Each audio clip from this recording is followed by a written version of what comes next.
மற்றவர்கள் பார்க்குற பார்வையை குறித்து ரொம்ப கவலைப்படுறோம். என்னை அப்படி நினைக்கிறாங்க, இப்படி நினைக்கிறாங்க, அவங்க அப்படி சொல்கிறாங்க, இப்படி சொல்கிறாங்க. வேத புத்தகம் என்ன சொல்லுது தெரியுங்களா? அவங்க சொல்கிறலாம் விடுப்பா, நீ என்ன சொல்கிற, உன்னைய குறித்து நீ என்ன பேசுகிற, அதில் தான் முழு வாழ்க்கையும் இருக்குது. மிக முக்கியம்.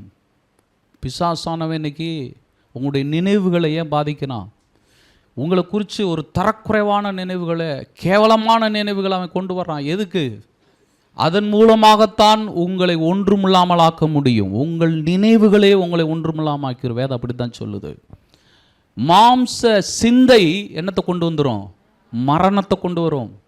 ஒவ்வொருவருடைய வாழ்க்கையிலையும் விரும்பத்தகாத காரியங்கள், போராட்டங்கள், கண்ணீர், கவலை, இதெல்லாம் எனக்கு எழுதி வச்சுட்டார் போல பாஸ்டர், அதான் ஒன்றுன்னா வந்துக்கிட்டு இருக்கு. இல்லை இல்லை இல்லை, நீங்கள் ஆழமாக மண்டைக்குள்ளே தெரிஞ்சுக்கோங்க. ஏன் எனக்கு பிரச்சனை, ஏன் எனக்கு போராட்டம், ஏன் எனக்கு வாழ்க்கையில் இப்படிப்பட்ட காரியங்கள் வந்து கொண்டு இருக்கிறது என்றால் அது பரலோகத்திலிருந்து வரவில்லை, அது பாதாளத்திலிருந்து வருகிறது.